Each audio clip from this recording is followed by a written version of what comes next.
Hello friends, ओम श्री गणेशाय नमः। जय माँ लक्ष्मी, जय झूलेलाल। आप सभी का स्वागत है आपके अपने यूट्यूब चैनल पर। फ्रेंड्स, आज हम आपको इस वीडियो में बताने जा रहे हैं सिंधी माँ लक्ष्मी की सगड़े की कथा और संपूर्ण पूजन विधि के बारे में।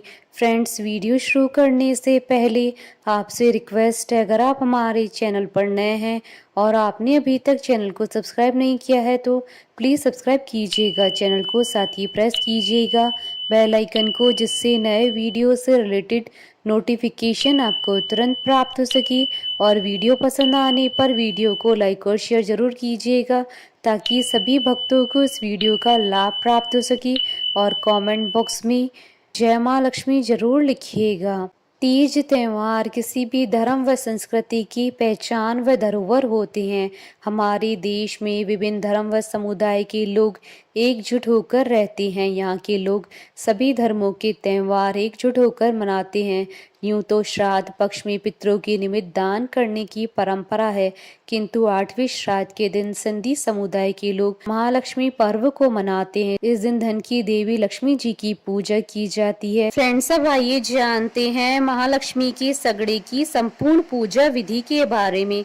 भाद्रपद के महीने की शुक्ल पक्ष की अष्टमी तिथि को 16 तार का पीले रंग का धागा ले। अगर पीले रंग का धागा ना हो तो सफेद धागा ले। उसके 16 तार ले। अपने हाथ की कलाई के हिसाब से छोटा बड़ा ले सकते हैं। फिर उसमें 16 गिठाने लगाएं। उसके बाद हल्दी के रंग में थोड़ी देर के लिए रखें।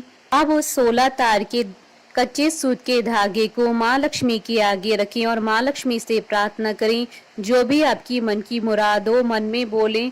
माँ लक्ष्मी आपकी हर मनोकामना पूरी करेंगी। प्रार्थना सच्चे विश्वास से करें। घर में जितने सदस्य हो उतने डोरे बनाने चाहिए। हर सदस्य की कलाई पर भाद्रपद महीने की शुक्ल पक्ष की अष्टमी तिथि को धागा बांधे और कृष्ण पक्ष की अष्टमी तिथि को एक चौकी पर लाल रंग का कपड़ा बिछाएं। उस पर माँ लक्ष्मी का चित्र या मूर्ति स्थापित करें। उसके बाद महालक्ष्मी के आगे कलश की स्थापना करें और एक बाजार से मिट्टी से बनाया हुआ घोड़ा लाकर उसकी भी पूजा करें। सबसे पहले मीठा रोट बनाएं और तितर बनाएं। फ्रेंड्स, मीठा रोट बनाने की विधि आप देख सकते हैं हमारे चैनल पर। उसका लिंक आपको डिस्क्रिप्शन बॉक्स में भी मिल जाएगा। उसके बाद माँ लक्ष्मी के चित्र पर हरी दुर्वा से जल छिड़कें और कुमकुम का तिलक लगाएं। उसके बाद अक्षत चढ़ाएं। चौमुखा दीपक आटे का बनाएं। देसी घी डालकर 4 बत्ती रखकर दीप प्रज्वलित करें। माता को जो आपने रोट व तितर बनाए हैं उसी का भोग लगाएं। सगड़ा यानी डोरा जो आपने बांधा था वह खोलें और हाथ में लें और कथा सुने। सगड़े को तितर में लपेटकर फिर घोड़े के आगे रखें। उसके बाद हरी धूप से अपने ऊपर 16 बार जल छिड़कें और माँ से प्रार्थना करें कि हमसे पूजा करने में कोई गलती हुई है तो उसके लिए क्षमा करें। अगर शुक्ल पक्ष की अष्टमी तिथि को महालक्ष्मी का सगड़ा बांधना भूल जाएं या किसी कारणवश न बांध पाए तो आप महालक्ष्मी का सगड़ा कृष्ण पक्ष की अष्टमी तिथि को बांधकर महालक्ष्मी की पूजा कर उसके बाद सगड़ा छोड़ सकते हैं। फ्रेंड्स, अब आइए प्रारंभ करें सिंधी महालक्ष्मी के सगड़े की कथा। जैसा कि मान्यता है कि हर त्योहार को मनाने के पीछे कोई न कोई कथा जुड़ी होती है, तो महालक्ष्मी के पर्व से जुड़ी हुई कथा इस प्रकार है। उज्जैन शहर में एक न्यायकारी और धर्मात्मा राजा राज करता था, जिसका नाम मंगलीक था।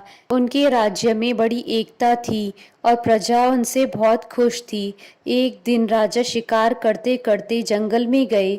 वहां पर गोपियां महालक्ष्मी जी की पूजा कर रही थीं।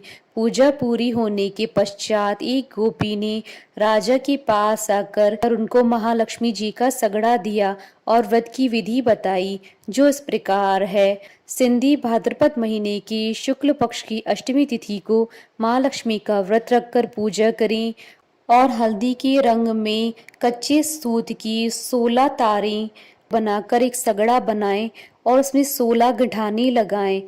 उसके पश्चात सिंधी भाद्रपद मास के कृष्ण पक्ष की अष्टमी तिथि को व्रत रखकर महालक्ष्मी का पूजन करें और सगड़ा छोड़ें।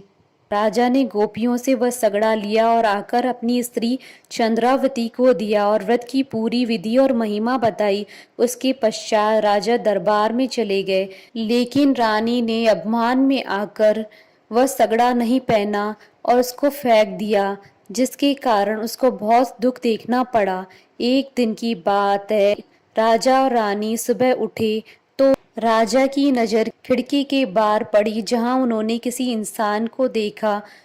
राजा ने इस बात का निश्चय करने के लिए रानी से पूछा, पर रानी ने कहा कि वहां पर इंसान नहीं, एक हिरण है। इस पर राजा और रानी आपस में झगड़ने लगे। अंत में फैसला हुआ कि जिसकी बात झूठ साबित हुई उसको ये शहर छोड़ के जाना पड़ेगा। राजा ने सिपाही भेजे और सिपाही जल्दी पता करके आए और उन्होंने खबर दी कि वहां पर एक इंसान आके रह रहा है, जिस कारण राजा ने रानी को शहर से निकाला दे दिया। रानी घूमती घूमती रूपनगर नाम के एक शहर में आ पहुंची। भूख और प्यास से व्याकुल होकर रानी एक कुम्हार के घर आई, जो उस समय घड़े बना रहा था, किंतु उसके घड़े आधे कच्चे और आधे पक्के निकल रहे थे, जिस कारण कुम्हार रानी पर बहुत क्रोधित हुआ और वहां से उसको जाने के लिए कहा। वहां से निकलकर रानी एक नदी पर पानी पीने के लिए आई। जैसे ही रानी ने नदी में पानी पीने के लिए हाथ डाला तो नदी सूख गई। वहां से रानी निराश होकर एक बाग में आई। जैसे ही फल और फूल तोड़ने लगी तो बाग सूख गए, जिस कारण माली ने वहां से रानी को निकाल दिया। रानी वहां से एक जोगी की कुटिया में आई, जो एक दिन भिक्षा मांगता था और 12 महीना बैठकर खाता था। पर आज उस जोगी को कहीं से भिक्षा नहीं मिली, जिस कारण उसको रानी पर क्रोध आया। रानी ने अपनी दुख भरी दास्तान उस साधु को बताई। रानी की दुख भरी दास्तान सुनकर साधु को रानी पर दया आ गई। साधु की सेवा करते करते रानी को 12 महीने होने को आए। अंततः महालक्ष्मी के व्रत रखने का महीना आया। रानी ने बड़ी श्रद्धा और भाव से व्रत रखा और सगड़ा बांधा, जिस कारण महालक्ष्मी माता रानी पर राजी हुई, जिसके प्रभाव से बाग वापस हरा भरा हो गया और कुमार के घड़े भी अच्छे से पकने लगे और नदी फिर से बहने लगी। सबने जब इस दृश्य को देखा तो सबने आकर रानी से माफी मांगी। उस दिन राजा मंगलिक शिकार करते करते उस जोगी की कुटिया के पास आकर पहुंचा। उस वक्त राजा को बड़ी भूख लग रही थी। राजा ने अपने वजीर को खाना बनाने के लिए कहा। वजीर ने राजा से कहा कि आज माँ लक्ष्मी जी का पवित्र व्रत है, आप मुझे आटा, घी और चीनी दे तो मैं रोट पका के आऊं। वजीर ने कुटिया में पहुंचकर रोट बनाया, पर रोट जल गया। उस पर रानी को हंसी आई और वजीर को कहा कि आप राजा से आटा, चीनी और देसी घी लेकर आए तो मैं रोट पका कर देती हूँ। वजीर ने ऐसा ही किया। जब वह रोट राजा ने खाया तो राजा को रोट बड़ा स्वादिष्ट लगा। राजा ने वजीर से इसके बारे में पूछा। वजीर ने सारी बात राजा को बताई। राजा ने जैसे ही कुटिया के अंदर प्रवेश किया, वहां पर अपनी पत्नी चंद्रावती को देखकर बहुत ही प्रसन्न हुआ और साधु से विदा लेकर राजा अपनी रानी को लेकर वापस राजमहल आया। जो भी पूर्ण श्रद्धा से महालक्ष्मी जी का व्रत करता है और कथा सुनता है, उसकी मन की सभी मुरादें पूरी होती हैं और माँ लक्ष्मी अपने भक्तों का भला करके उन्हें धन धान्य से परिपूर्ण कर देती हैं। इस प्रकार घर के सभी सदस्यों को सगड़ा पहनाकर अष्टमी को उसे मीठे रोट पर लपेटकर ब्राह्मण के यहाँ पूजा करके फिर अखा डालकर दिया जाता है। इस दिन तरह तरह के मीठे पकवान बनाए जाते हैं, जिनका माँ लक्ष्मी जी को भोग लगाकर खाया जाता है।